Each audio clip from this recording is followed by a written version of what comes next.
As all of you may already be aware, from the first session and this 8th session community of practice, participating policymakers and participants will discuss approaches to strengthen capacity for implementing reforms in competency-based education and their national education systems or teacher education institutes. And so as a friendly reminder, this is an 8-part session happening every week, apart from the week of July 1st, where we will be taking a break. And the general schedule is here. So for this week, we'll be discussing implementing competency-based curriculum in secondary schools. And then next week, we'll be discussing the role of experiential learning in secondary schools. So what is the agenda for today? So we will first hear from the TIE team, the Tanzania Institute of Education, on learning outcomes for session and long-term activities. And then we will go into a brainstorming session on the divergent meanings of competency-based curriculum. That'll be followed by an icebreaker.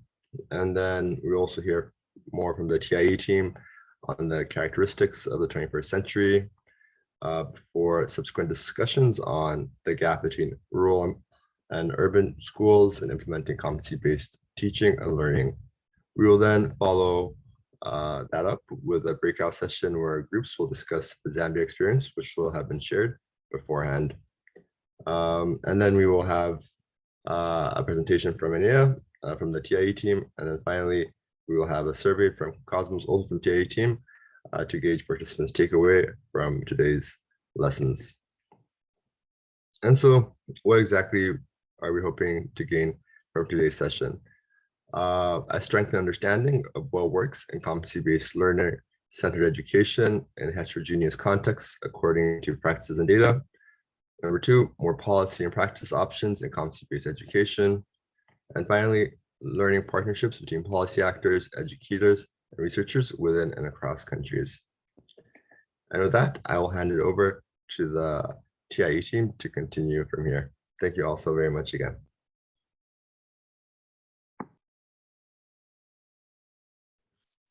Okay, thank you so much from the short introduction that you have given.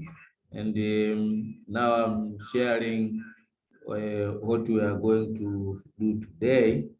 And our today session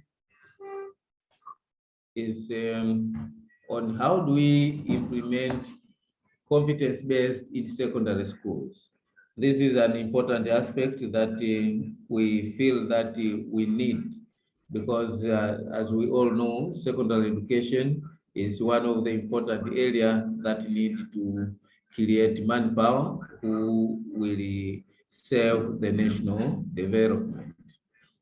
Now, the outcome for this session, those that have been given by Gabriel are the general outcome for the whole 8 sessions, but the session 2 outcome are that by the end of this session, we expect participants to be able to determine competencies developed in secondary schools in different countries. Now, each country has a specific area why they have a secondary education, and also explain the educational demands of the 21st century, and at the same time determine the meanings of outcome-based and competence-based curricula, and at the same time use frameworks for developing CBC lessons for secondary school students. We want to see if how do we know that at this time this particular lesson is a CBC based. Before I go, maybe I can go to you, or I can continue, because one of the things that we have in all these 8 sessions, we expect to have an activity that will guide us to develop the learning outcome, because we want someone to change. not to have only the material that is as usual. In that case, maybe with permission from the, I continue, stop sharing this. I will share now the plans that we expect. And most of those information directives will be given through your emails. But now I just want to tell you what we expect of you in the after these 8 sessions.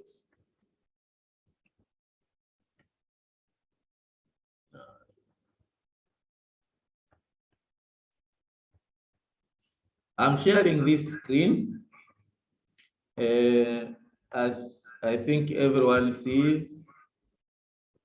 Of course, this is about assignment that is expected of you on attending these sessions, community of practice in developing and implementing competence-based education and the curricula in basic education systems in Africa.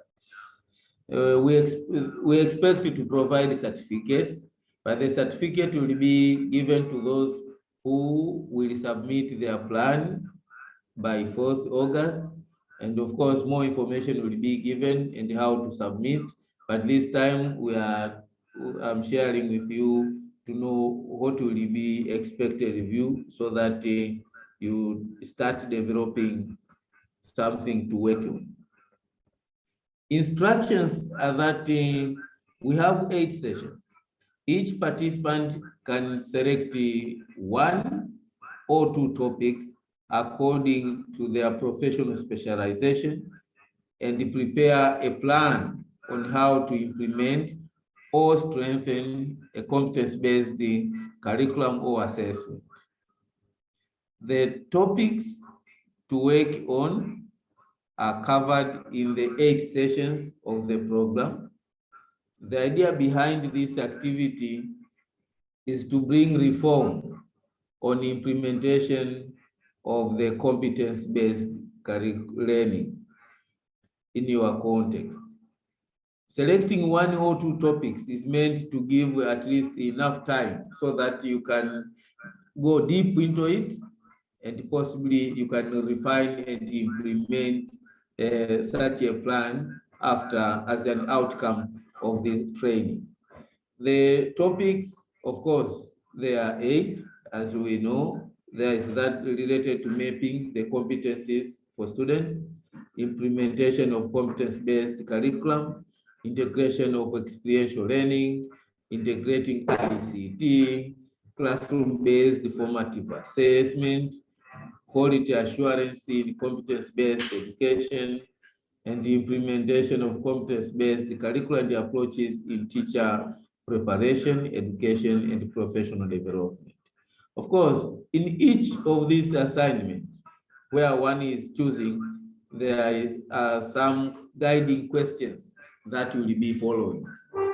Of course, for example, in mapping core competencies, some of those questions might, which will guide you to do the activity, is to respond on what are the factors influencing identification of core competencies.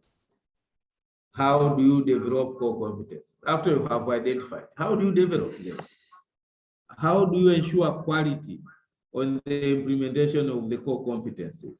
And then you'll end up by preparing a simple plan to facilitate colleagues in developing core competencies. Actually, we expect you to include specific stakeholders you will need to engage and the further information or support you will need when developing these competencies. Of course, in this area, we have set at least 4 guiding questions in each of the sessions that in each of the topics that you will choose. And the idea is why we say 2. We have 8 topics. At least you might be interested in 2, or you might feel that you have a challenge somewhere in your case that you might need to solve when during this time, and you with the skills that you have gained in this topic, in these presentations, maybe can help you to solve the challenge in your country. Maybe if there is any question, at least one, so that I can explain.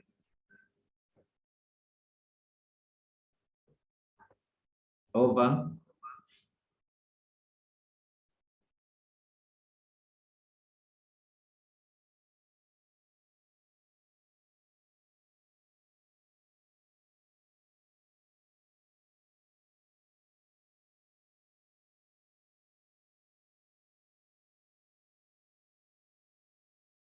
If there is no question, then I stop sharing, then we continue with the with the session 2, because we expect this to be presented in session 1, so that at least some might have started doing this. Thank you. But now I stop sharing this, and now we go back to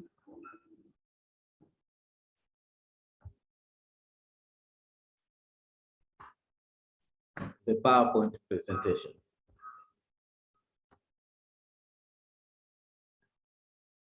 Now with this, I think we have a small activity that we can do now.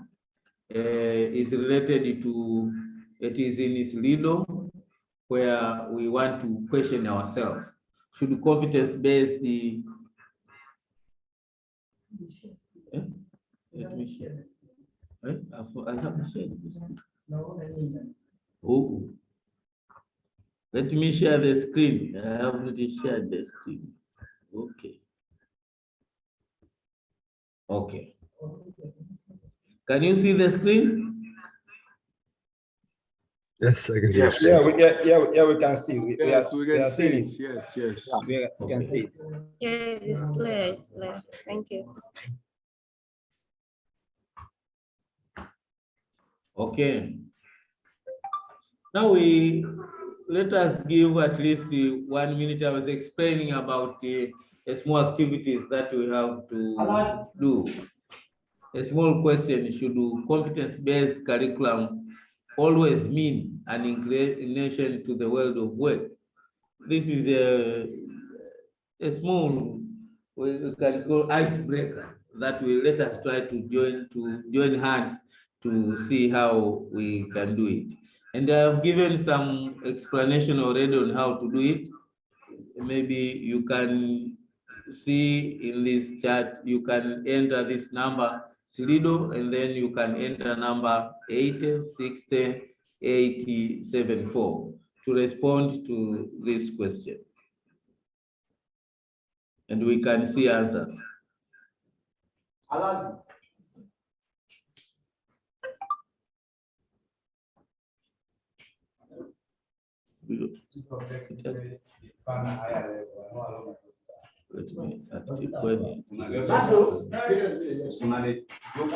me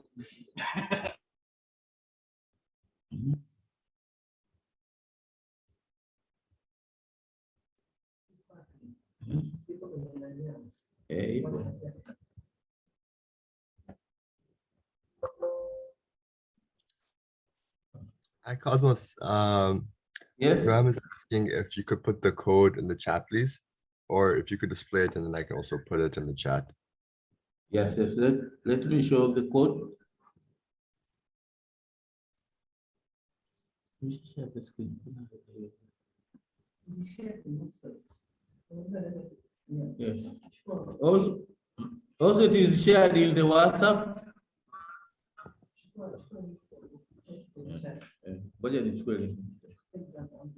Yes, I'm pasting the link to the chat. Great, thank you.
Hi, Cosmos. I think you're on mute. And if I'm looking at my screen, I think I see 14 people have been able to respond to the poll. Happy to share my screen as well to show the results of that.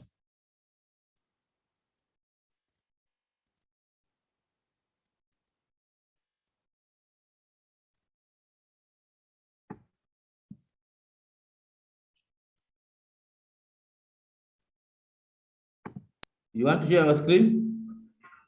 Yeah, I can just quickly show the results of the survey if it's helpful.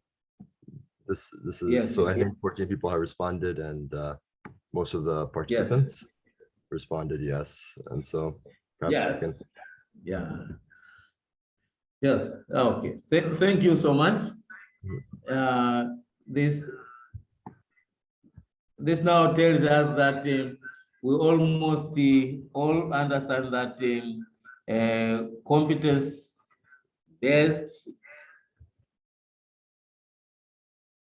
curriculum always mean inclination to the world of work. Maybe, Muhando, can you say what else? Because now the time is off. We are going, what else can we talk about the competence-based? Muhando, welcome and continue with the session.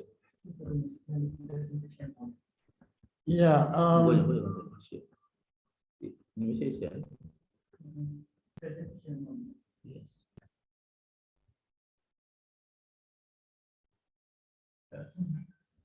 Yeah, thank you very much. If we look at the competences that are chosen by many countries, and also look at the learning skills, the 21st century learning skills, you find that there's something that has to do with developing the human character. You know, when you look at things like critical thinking, creativity, and when you look at collaboration and communication, it's not just at the level of the world of work. It's much more than the world of work. It's about life and living. That's what I could add, that we need people who are much more humanly developed in this century, you know, to cope up with the complications of the 21st century. And that's why I said it is also very important maybe for us to understand what the 21st century looks like, because it doesn't make much meaning if we talk about skills for the, or learning skills for the 21st century without understanding what actually it looks like. And that's why we thought, and that's why we said, maybe we have to ask ourselves, what do we really mean by this? And what people look at this? And we find people talking about postmodern era. They talk about it as a paradigm, as a whole change of values, a whole change of what we can do and what we should not do. I mean, it's a paradigm. And we also find people who give us questions like, what do we actually think in terms of a period? How do we periodize? And it is periodized by looking at it coming from the information revolution. They say the period between 1750 and 1850 brought us the famous Industrial Revolution. But the information revolution that we have today seems to be greater than the Industrial Revolution. And that's why it's much more complicated, because it gives us the birth of networking society, the world being linked by big machines, massively moving money and information around the globe in seconds, and also getting a time when networks can defy even sovereign boundaries. Information money can move, regardless of, national boundaries, not really caring what the government says because they have not much control over these networks. And also, we ask ourselves, how does this relate to terminologies like globalization? What does this mean? And these questions are very important to relate to this time. And it's the time that also needs the competencies that we really talk about when we think about the competence-based curriculum. We're dealing with a time when globalization becomes a culture that covers identity of the whole globe rather than national identities. I know the national identities are there, but it's very important to see, see the globe, see where we are and who we are in the globe. Then the world is covered by what we say organized chaos. It's interesting that a person like William Dole writes very deeply about this, and he relates this to a complexity, chaos complexity theory, that is something that looks complicated, very complicated. And it's not easy. It's not easy to define it very, very quickly. The CPC is said to closely related to the 21st century, learning skills. And that is critical thinking, creativity, communication, collaboration. Now, here we come to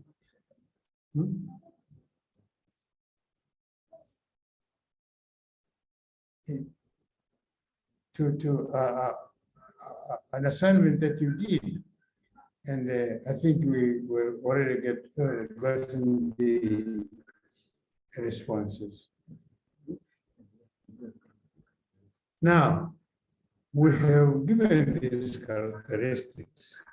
We ask ourselves, do you agree with the given characteristics of the century in question? Very briefly, we can give you about 5 minutes to comment on the characteristics that have been given and the ones that we can find below.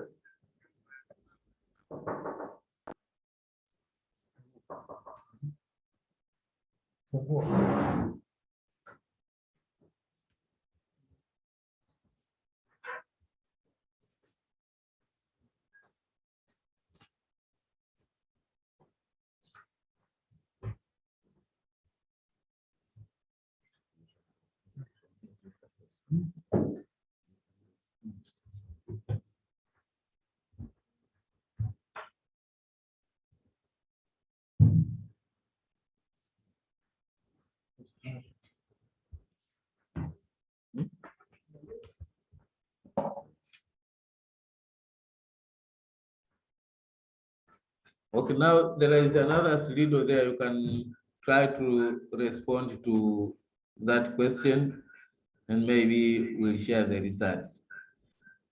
But while that one is going on, and we can continue with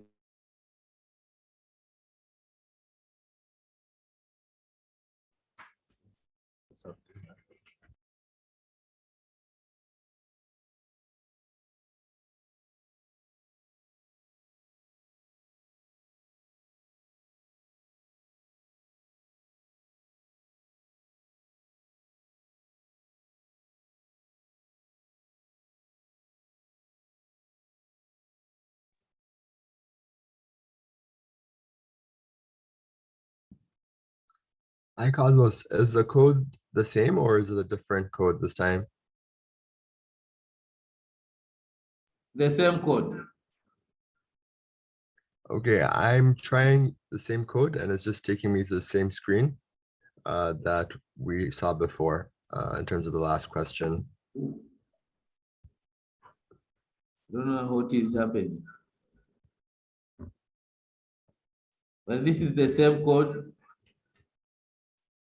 Then we can, maybe we will give it later on while we continue with the other session. That sounds Yes, yes. Yeah,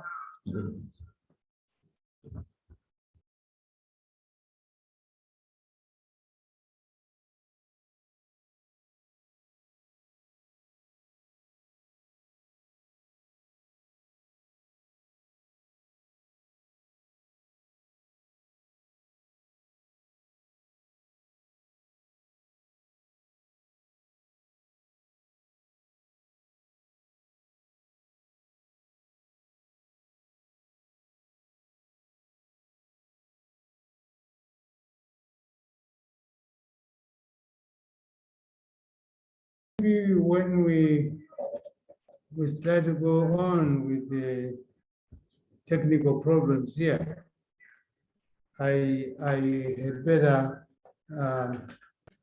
just go on. We are still on the features of the paradigm. We ask many questions, and it's important really to ask ourselves of these questions, like, it's a world that is going very fast. They say everything is going so fast in the sense that it looks like there's so much extravagance in what is happening in the world. They call it dissipation. And they also say that it's a world that is refused with recursion, like things are going in reverse, coming back to us. But at the same time, a person like Manuel Castells does not see it as a recursion, he sees it as incursion, as if you are being invaded. It's a time when we find people being insecure by the movement of the world. And education has to create people who can really sustain themselves within this kind of condition. And they say also there is turbulence, things turning so powerfully that we can't resist. So we mean that education has to create people who have the stamina to stand strongly within this high charged world.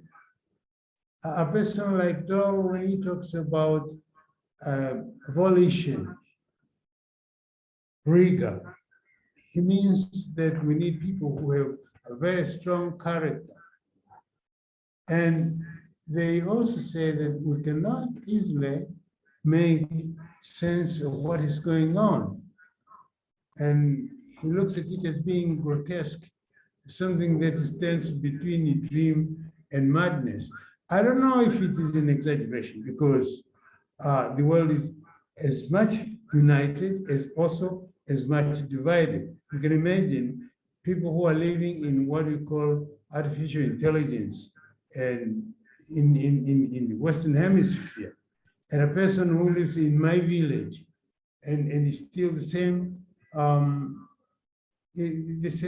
generation. This is interesting. We should also maybe summarize by looking at other people. A person like Foucault looks at the institutions of nurturing, that they confine creativity and freedom. Things have been so much artificialized that a person's freedom is so much narrower. So our education has to increase this. And that's why I think that competence-based curriculum might help us out. Then there are people like who discuss the whole question of profusion of information, and every information comes as a discourse and as a narrative, and you cannot easily choose what is right and separate it from what is wrong. A person like Lyotard discusses this and finds that it's one of the biggest problems in terms of knowledge. How do we choose what is and what is not? Finally, we have one lady who has studied a lot of genetic engineering and has paid attention to the third world particularly. She originates from India, Vandana Shiva, but she lives in the United States, and she's celebrated. She's one of the celebrities as far as genetic engineering is concerned. And she thinks that we people in the poor world have to wake up and put our things together, because we have been invaded with fertilizers, GMOs, seeds, from companies, all the multinational companies, and whatever. And when we come to this, when you look at the world situation as it looks and sounds, then we need to brace up to move forward. It's not just a matter of surviving, but a matter of moving forward. And that's what rigor means, to move forward, to have the stamina to go ahead. And this needs what we call CBC. We can't avoid it, especially for people who are living in the sub-Saharan world.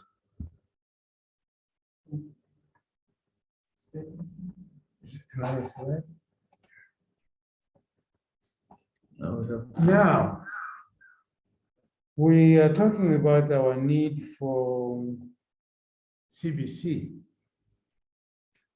And we have tried, and that's why we have formed this community of practices. But we would like to clarify this meaning by getting an experience of a country which has a curriculum that articulates this drive towards competence development. Zambia is one of them countries which have moved forward. Of course, in Tanzania, we've tried. In Kenya, they have tried with the elementary education or primary education, if you want. But Zambia has gone a little further and gotten into secondary education. So we have invited somebody from Zambia, if he is available, could give us the Zambian experience, and that could enrich our discussion. Her name is Silungwe. Our sister Silungwe, we are invited. Okay, now we stop sharing the screen, then we welcome Sirungwe to present the experience from Zambia.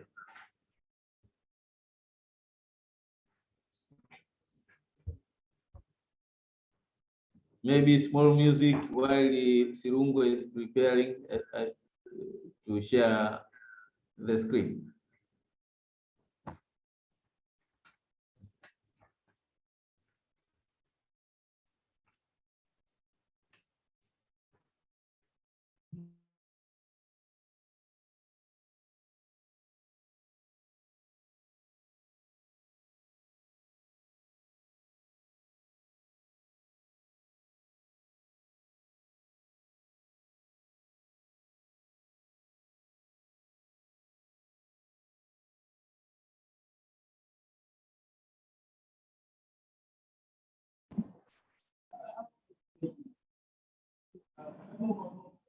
Sirungwe, are you available?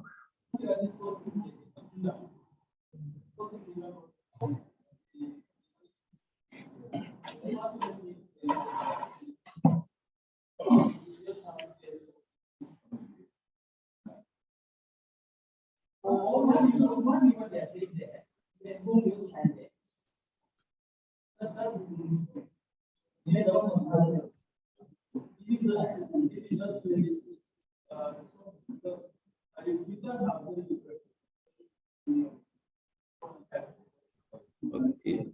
If not available, then what can we do? Yeah.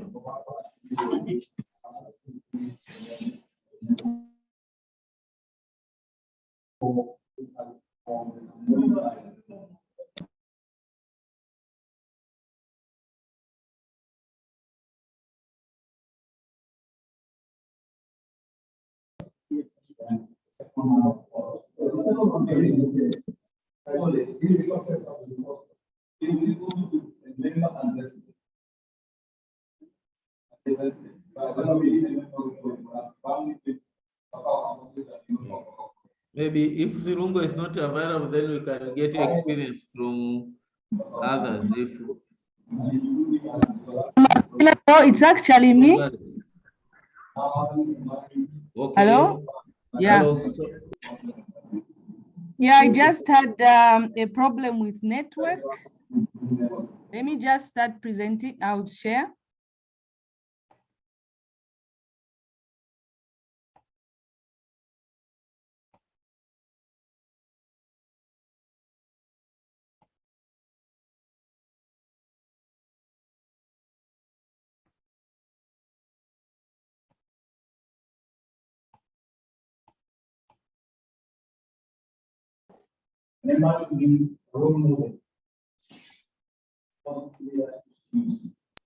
Maybe we can get some music from Maran while we are waiting Sirungwe, at least some Yes, few minutes. please. Yes, I'll soon be ready. Just a minute.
Well, please go ahead whenever you're ready, Lola. Okay.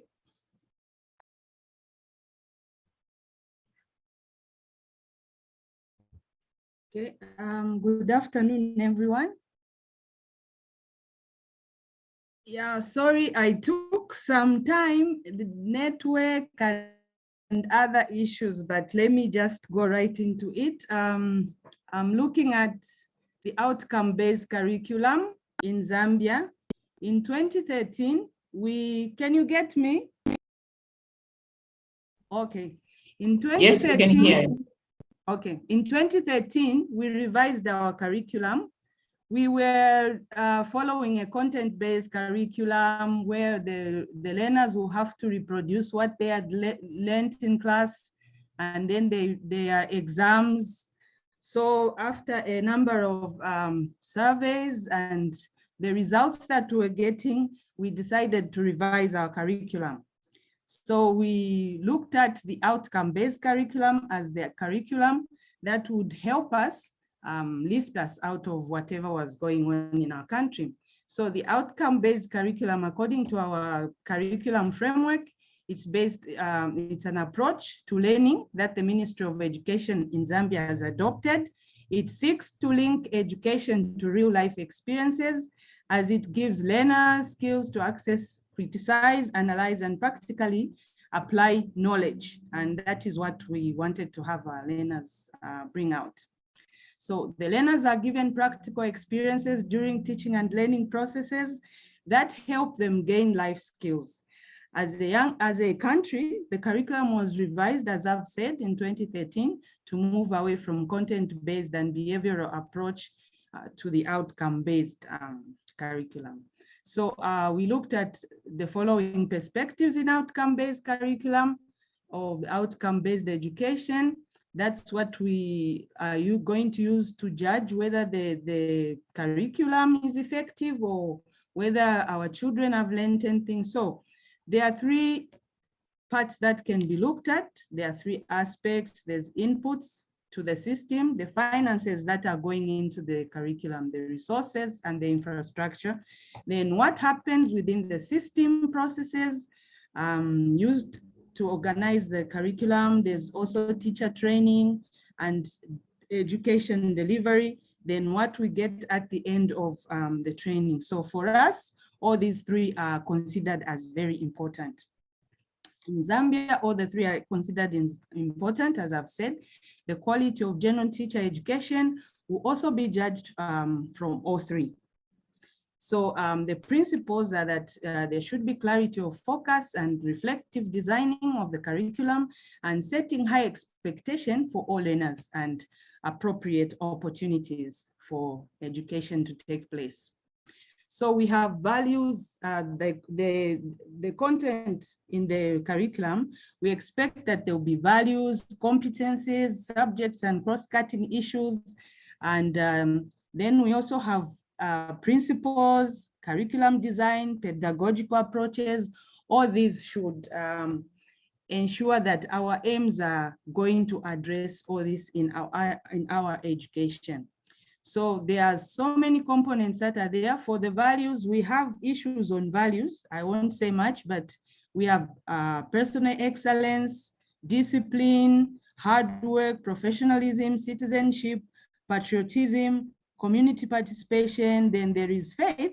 And all these should not divide us, but unite us. So there are diversities of faiths where faith in God is. And we have relationships, how do they relate with others in society and in the community? So all those components, they add up to the competencies that we expect the learners to have. So there are various areas, I won't look at that, but I'll go to our career pathway. Our career pathway, we have two career pathways. We have the academic and we also have the vocational pathway. So from when a child reaches grade 8, at least the subjects they will have been doing will have been leading them to either an academic pathway or career or vocational pathway. So under academic pathway, we have 3 options. We have natural sciences, business studies, social studies. And then on the vocational pathway, that's where we have 5 options. There's agriculture, physical education, and sports, technology, home economics, hospitality, and so on. So as the children are learning from a young age, they are expected to be proceeding to these different career pathways. At junior secondary, we only have 2. That is the options from the subjects, as we shall see later on, but we have different subjects in each of these career groups. So if someone is taking agriculture, there are some subjects which are compulsory to agriculture, physical education, technology, and so on. But there is the greater number of time shall be spent on trying to establish the agricultural competence. That is what is expected. So those are the various subjects. So if we look at the subjects there, we have for social science, natural science, business studies, then performing and creative arts, technology, agriculture, PE, sports, hospitality, and so on. Those, we can see that they have mathematics in common, English language in common, biology, but somewhere at the end, they have some subjects are different. When we look at social science, we have geography, history, chemistry, accounts, and all those subjects are in different lines. Like for social science, we have geography, history, natural science, chemistry, business studies, we have accounts, performing arts and creative arts, we have art and design, music, and so on. So that is what I meant by a group of subjects. They have some similarities. There are some that are compulsory, and then some that differentiate them as different pathways. So those are the ones. So we are saying that in this curriculum, we expect that teachers are the key to success. So we have a quality learner-centered outcome-based pedagogical approaches. Those are the approaches that are expected from the teachers. Once the teachers are able to bring this into the learners, as the learners learn, then we are expected to achieve the aims at the end of this curriculum. So we are saying that learners are active participants in learning and living with others, in transforming society as leaders of and agents of change, in lifelong learning, in creative and innovative proactive learning. And they are members of their families and communities and citizens of Zambia and the world. And we've seen that all these are coming to the components that we mentioned, like the values and the other competencies, how they live in society with others. Then we're saying that the pedagogical approaches for successful implementation for the teachers are that the teacher should ensure that the learners develop positive values and attitudes, promoting gender equality, ensuring learners develop competencies, building in guiding principles, planning high quality learning experiences, planning for deep learning, and building in learner-centered activities.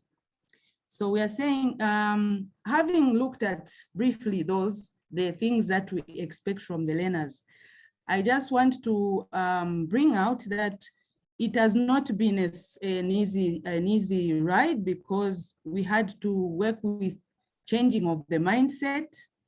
How could we change the mindset when people were already used to the already existing curriculum that was there? It was not something that could just change there. So we have a number who are still going back to the curriculum that they had already known, because the training of the teachers was done in a cascade way. And so depending on how they received the information, that is how it was relayed. Then we found that we had few trained teachers in practical subjects, especially design and technology. We found that those areas where we want skills, we had not much skill manpower to take the learners through this. And then there was also lack of infrastructure. There are certain things that were required for these subjects like design and technology, and even just a number of things. There were just so many things that learners needed in the implementation of the curriculum.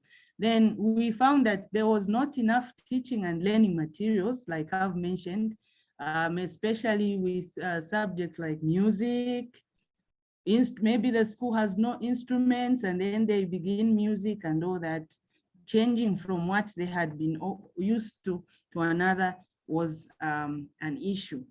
However, despite this, we saw some change, but we are yet to see what it will translate into, because those who began the revised curriculum were yet to assess what impact it has on the nation, whether there have been changes in the way development in these areas of skills have been. But we've seen changes have been going there. But when we look at the structure of the universities, there have been very few universities that deal with skills, specifically skills like the skills we're talking about of designing and so on. So the conclusion is that the curriculum will require teachers to adopt a learner-centered approach for effective implementation. Then the process of teaching is so critical for effective implementation that it requires teaching to be carefully planned to deliver all the important learning outcomes.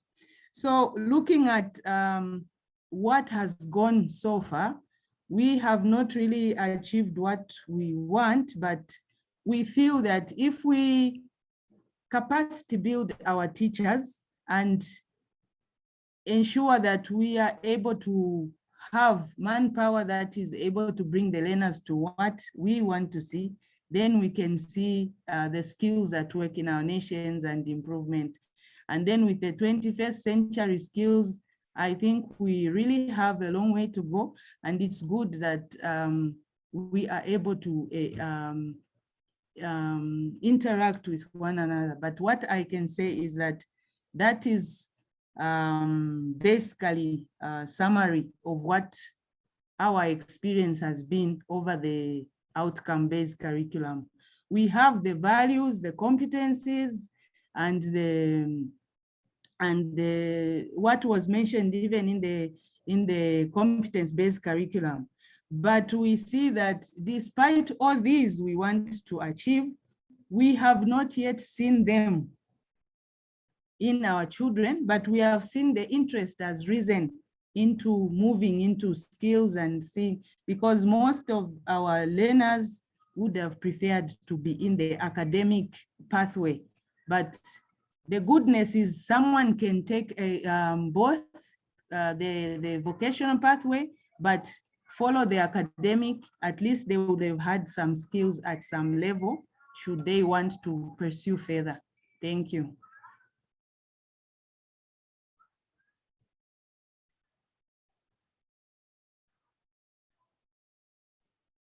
Okay, thank you so much. Yeah, it is a nice discussion. It has been a very good presentation that has been prepared. And actually is, Lola, you are trying to give us much of what we are presenting, that we need to prepare people for the over-demanding world so that they can cope with the demanding challenges of life. And this is where we find competence-based is important. Now, while we are going on with these presentations, and because some time was lost, then the discussion for Zambia will fall on the breakout rooms, where we have these 4 questions that I'm sharing them in, but also I've shared them in the chat box. Okay, let me share the screen.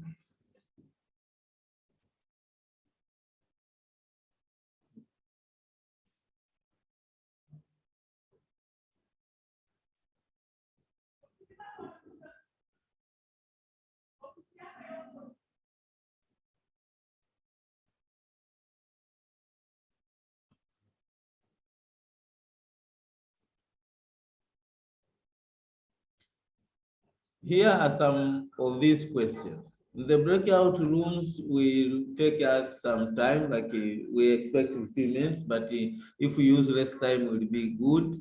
And the question we are trying to see, do the secondary school teachers teach students life skills and knowledge?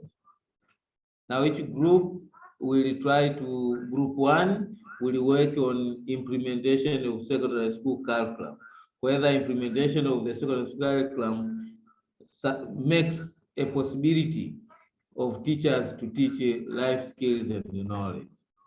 Also, group two, we look at the teaching, teaching and learning in secondary schools. The third group will work on how do we orient our students to everyday life and the world of work in secondary school curriculum. And then we are going to look, the group four will look for us, will look on relevance or irrelevance of the assessment of learning outcome. Whether those learning outcomes, the way with the learning outcomes, teachers to teach students life skills. There may be a possibility that what we are teaching is not what we are assessing. And what we are assessing is not what is expected. And what is expected is not what we are doing in the teaching and learning and the assessment criteria. Maybe now I welcome the Secretariat to help us in the group. There was a question from Mohammed. I think this we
Yes, I thank you so much for the wonderful discussions.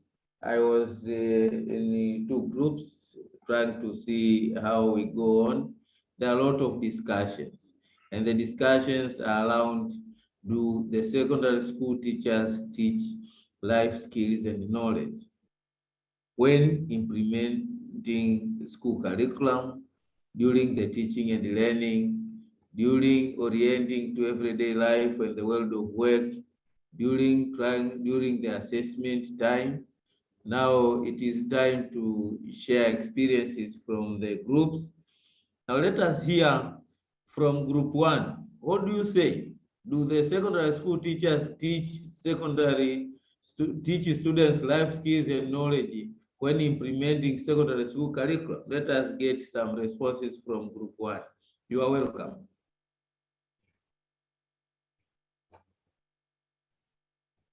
Thank you very much, Cosmas. Please Representing, increase your voice because we do not hear you well. or you do not hear me well. What about now? Okay. Am I clear? I can hear you. Okay, thank you very Yes, we much. can hear. Yes, thank you very much for group one. According to the presentations from the participating countries, Zimbabwe, Tanzania, and Uganda are already practicing CBC. So they are saying in their systems, they are already teaching students life skills and knowledge. But they are saying there are challenges. Specifically, they pointed resource constraints. For example, when they have to teach practicals, there are no materials for teaching practicals. They resort to alternative to practical, which will not meet their goals. But for Lesotho, we did not present, but I can say that we are not yet in practicing CBC, but we have a policy which is paving way for developing or reviewing the curriculum for CBC. But with the current situation, we are already experiencing a shortage of materials. And then we foresee that that will still be in place even if we change into CBC. Thank you very much. That indicates how we face challenges when we are implementing the competence-based curriculum and even the general curriculum that we are presenting now, we are teaching now. Now, as we see resource. But my questions, a small question just for us all, if we are saying resource, when we are preparing these people, where are we planning them to go and live?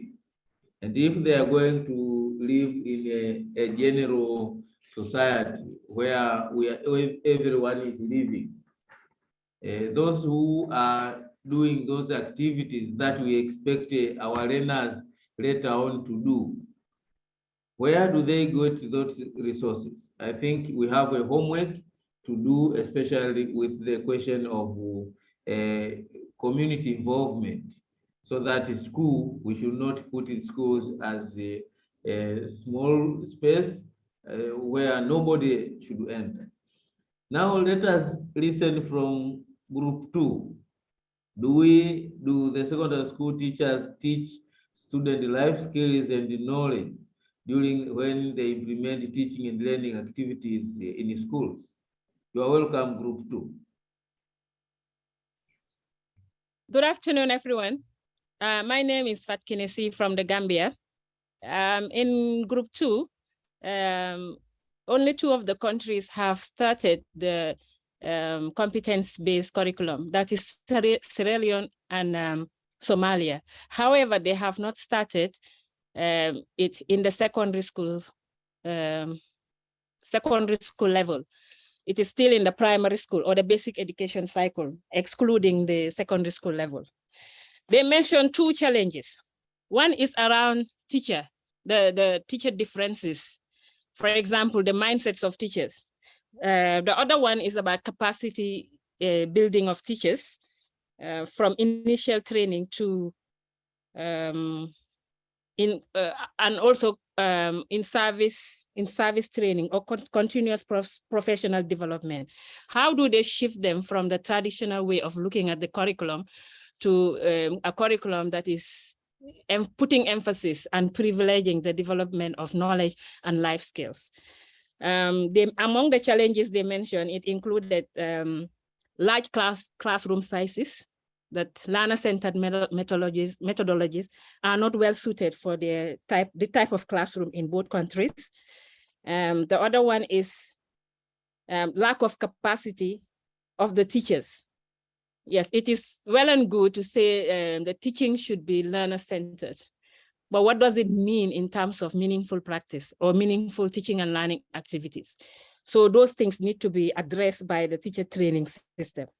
So overall, they recommend that alignment focus on changing the mindset of teachers and alignment focusing on the systemic challenges such as the assessment, the nature of the assessment, which is more focused on summative or high-stake assessment where you pass exams in order to move on to another level of education or the world of work. Rather than the outcomes that we want in enhancing learner mindsets, life skills. So those are the two alignment that needs to be done if we are to effectively align teaching and learning towards competency-based curriculum or outcome-based curriculum. Thank you. Okay. Thank you very much for the contribution from group number 2, and we find also there are some issues that are still coming out. As the issues are still coming out, let me welcome group number 3 and group number 4 get prepared.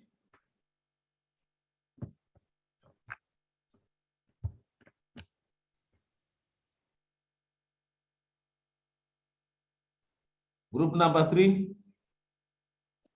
Yes, in group 3, we had quite a few members and a really great discussion. Could I nominate Olive to share something from group 3, since Olive was an architect of CBC in Kenya? Is that all right with you, Olive? To share some perspectives? Yes. Yes, I think in our team, we talked about the implementation of life skills, and we're saying that the countries are going competence-based, that is including my own country, Kenya, and the designs are good, but the implementation actually has challenges, and one of them is the teachers not being well prepared. And of course, even resources are also a constraint. So the designs are good, and the intentions are good, and the life skills curriculum is well done. But in the implementation, we have issues, teacher preparation, because with life skills, the person who is teaching must internalize the life skills themselves. They must have the life skills themselves in order to transfer them to the learners. But most of the teachers pick it from the books and read to the learners. Then I think there's also time constraints, resource constraints. I think so. If those ones were looked into, then I think would have the life skills curriculum being properly implemented. Thank you.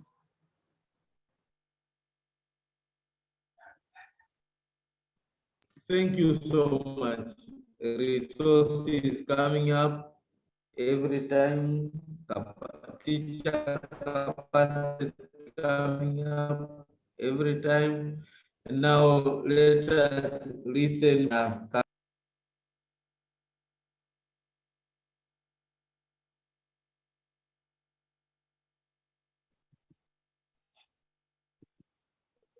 Hello, from group 4, it's Mary Kumalo from Malawi.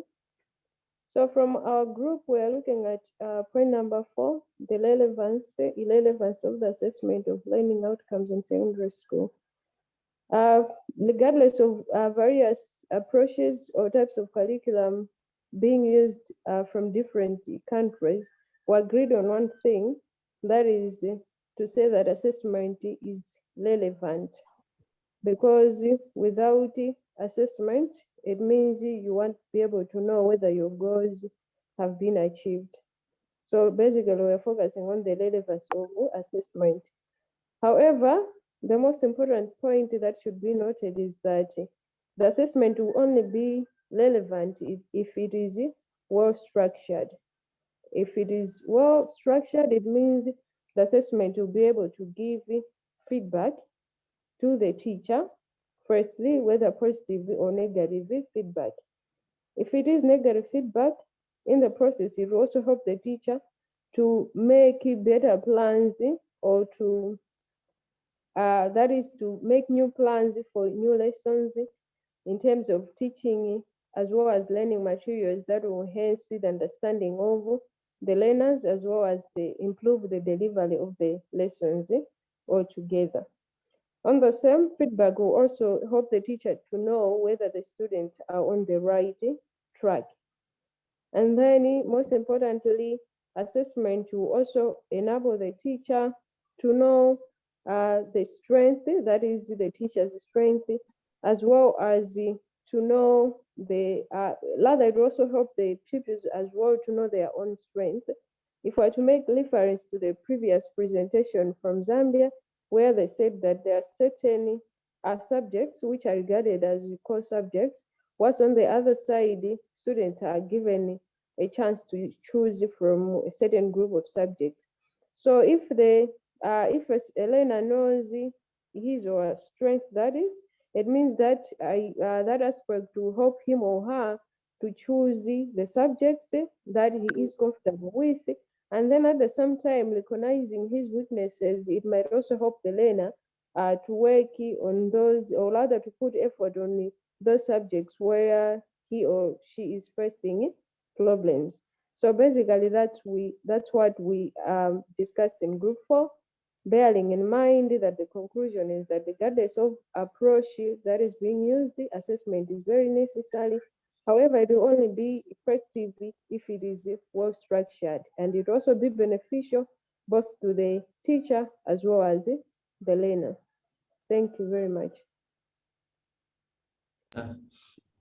Yeah, thank you for the group and for the whole discussions that went on. And maybe now I give at least 1-2 minutes from plenary before I call upon my friend Muhando to continue with some insights. Maybe anyone, you can raise up your hand and then we can call you. Yes, Philemon? Yes, hello, good afternoon. Yeah, I'm speaking from the Gambia. Just to add on to what Fat Kinesi has just said, although in the Gambia we have not implemented the curriculum base, but then right now as I speak, our curriculum is on a review process, and then we're trying to sift from the content based to the competency based.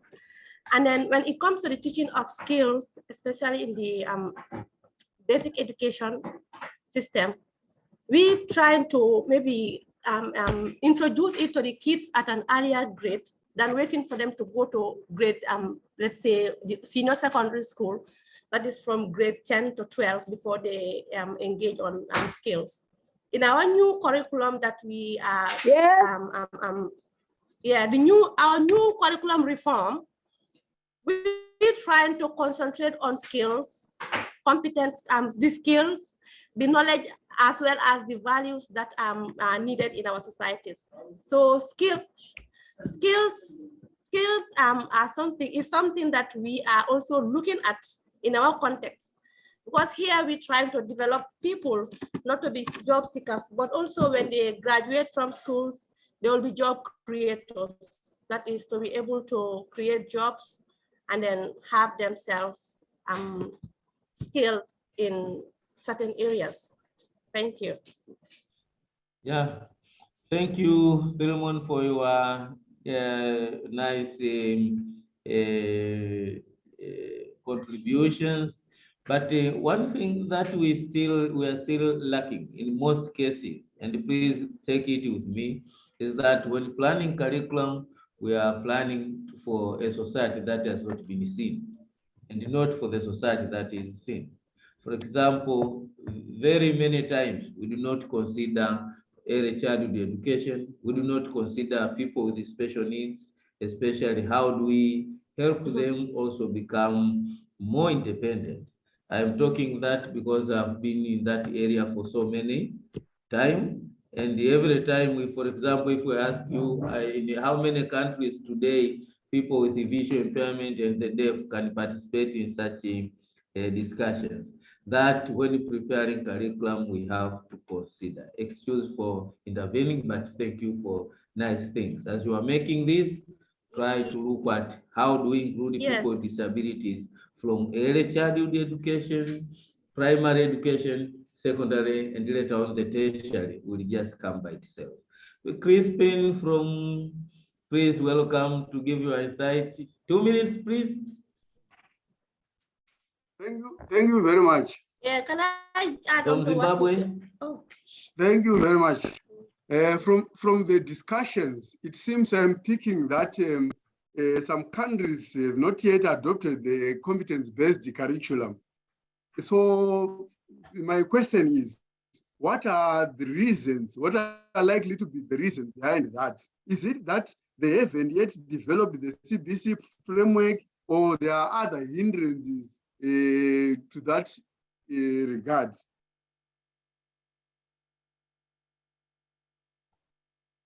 Yeah. That is very nice. Now, maybe when we welcome my friend Muhando will tell us why that has not happened. Now, while we are going on with this discussion, maybe why has not happened in most cases is a question of, as I said earlier, that most time in developing countries, when we are preparing curriculum, we are preparing curriculum to a society that we are not imagined before, because after people are graduating, they cannot be able to cope with life challenges in their own society in which they were being trained. Now that's why every time we are talking about constraint of resources, as if where we are living there's nothing exists. Now we have to come back and try to think out. Is it that when we want to teach people about emotion, should we find something from other places and put it to our area? In our places, how did we move? And how can we develop that in the area of the competence? Of course, that is just some of the things that we can think of when we are trying to look at resources. Because if you teach somebody using a resource that will never be seen in his or her environment, that competence will never be used. The last, Fatu say. Thank you very much. Contribution. Yes, thank you Welcome. very much. Yes, based on a discussion from our group, one key thing that was a sort of afterthought is the assessment system. You cannot implement a curriculum, a competency-based curriculum, without thinking of the assessment. If the assessment is still high stakes, you cannot change the mindset of the teachers. They are all going to teach to the tests or to the exams.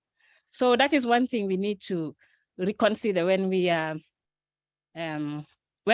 trying to transition from a competence-based curriculum, from a content-based or competence-based curriculum. That's what I wanted to say. Thank you so much. Yeah. And now let us go on with our presentations, and I will share with you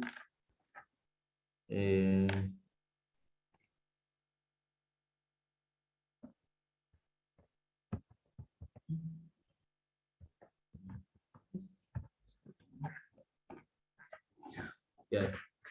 Now we can see when we are trying to look at the teacher response to shift of paradigm in classroom practice. And now I welcome my friend Muhando, who will lead us in the in this part and tell us why we needed to do all these things. Thank you. Welcome, Han. Yeah. I think I'll be very brief. I might not say everything that I wanted, but I'll just select a few things to note, basically by also reflecting on what we got as responses from the groups. Number one, I asked myself and ask you all, do teachers really have frameworks that can help them teach in order to develop competences? Or are they still using the old lesson plan, which is based on accumulation of and concretization of knowledge? This is something that we have to pay attention to. And maybe here I should quickly give some of the frameworks which other people have tried. And these have been almost known around the globe. One is the RCA, reflect, connect, apply. If the lesson is arranged in such a way that learners can reflect, and then they can connect it to what they're doing, and then they apply it to real life situations, I think we can see some kind of competence coming in our way. We also have what they call EGA, that is experience, reflect, generalize, and then apply. If you look at this, you see application is emphasized. Application, application, application. So we looked at these frameworks and saw that applied competence is one of the major insistences. And it is very important that we make our lesson plans in such a way that we reach application level, because this is what actually goes to life. I have an example. I don't want to give it too much credit, but I have an example here, which is shown as connect or engage, explore, explain, elaborate, and then evaluate. I picked up this one from Sri Lanka. And for every lesson plan, children or students would be engaged by connecting to the past and present. Then they should work in groups to gain common understanding on concepts and related contexts. That is exploration. And then they would come then to explain, that is to describe broadly and deeply their own understanding of concepts and life. You know? And then the following stage would be stage number 4, which is apply and extend to the concept, you apply and extend the concepts and skills in new and related situations. They call this elaboration. And finally, they have evaluation.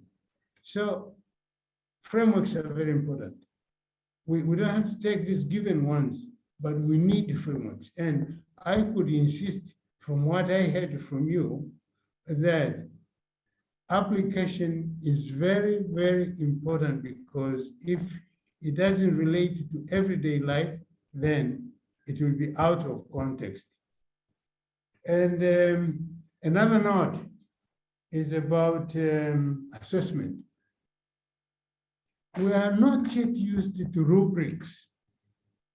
A rubric is a measuring scale which is used to see how somebody develops from one stage to another and how people can assess themselves.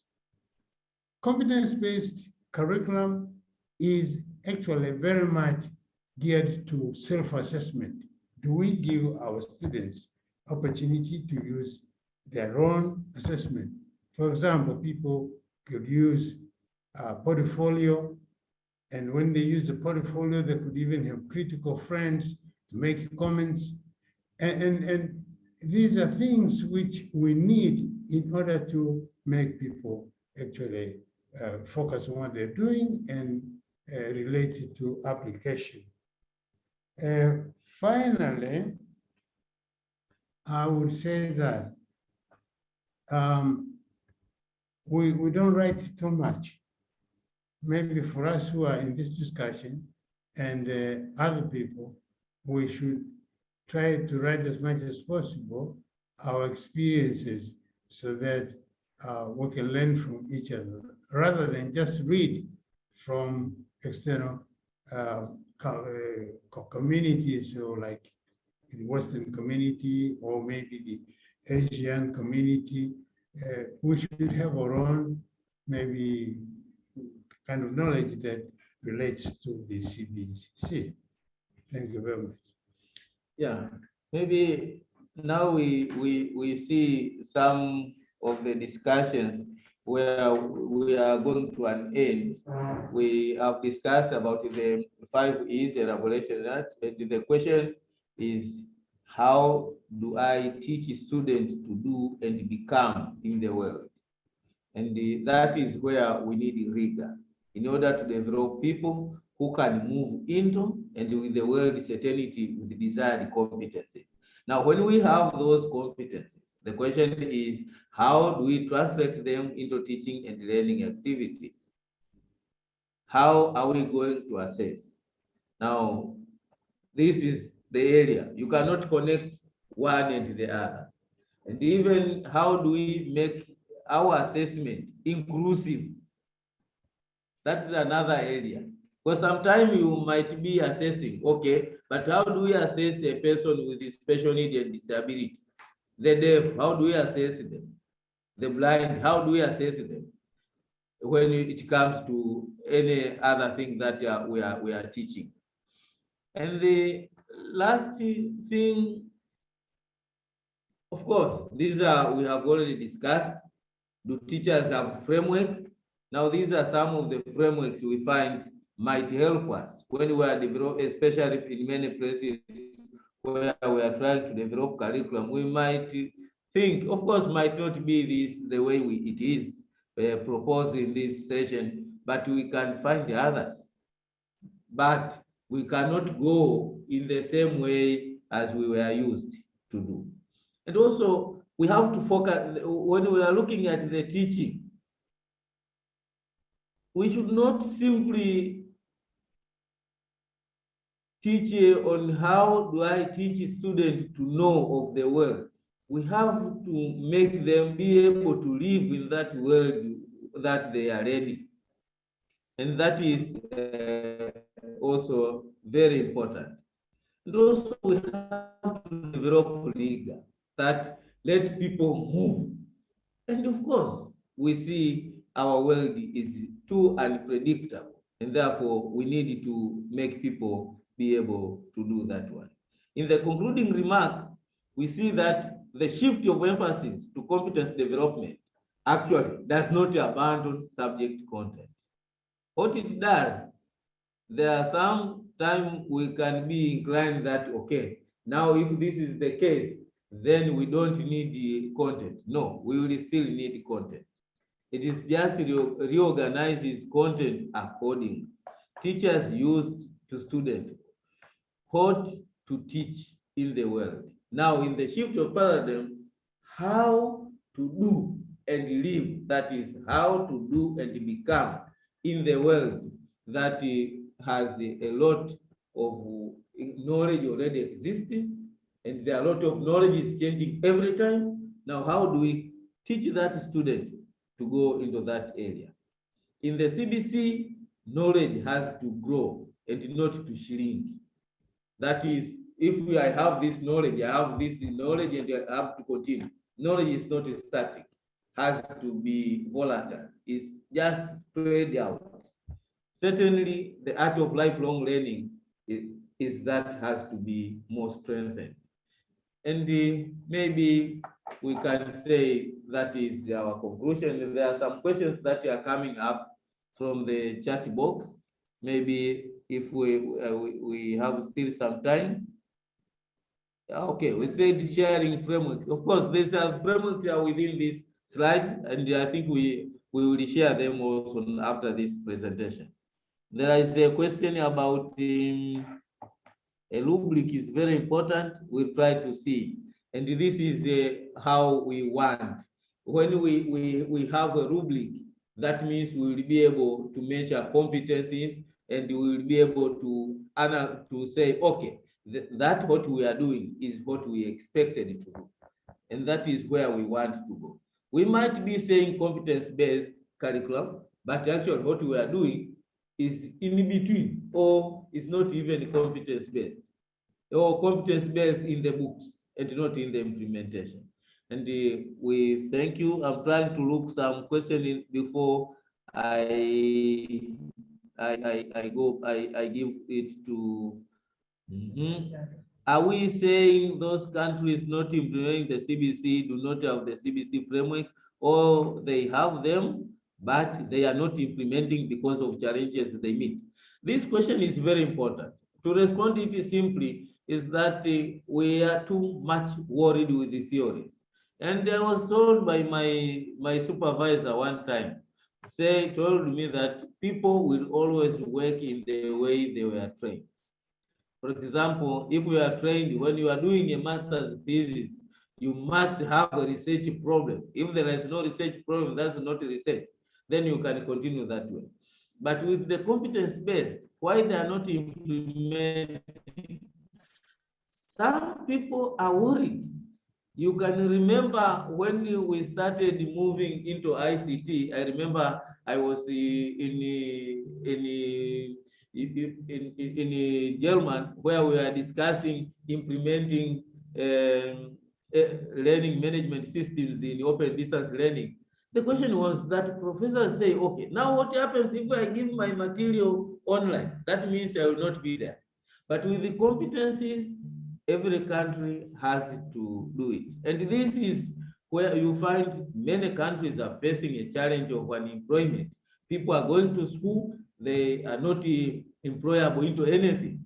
What does that tell? That translates that there is something lack in our education system. More discussion we can continue in the WhatsApp group, and we have also asked the possibility of having a blog where we can continue the discussion. Back to the Secretariat. Thank you so much. Wonderful. Thank you so much. I guess I will ask Marianne to go over the survey if that's okay, or to share the link to the survey.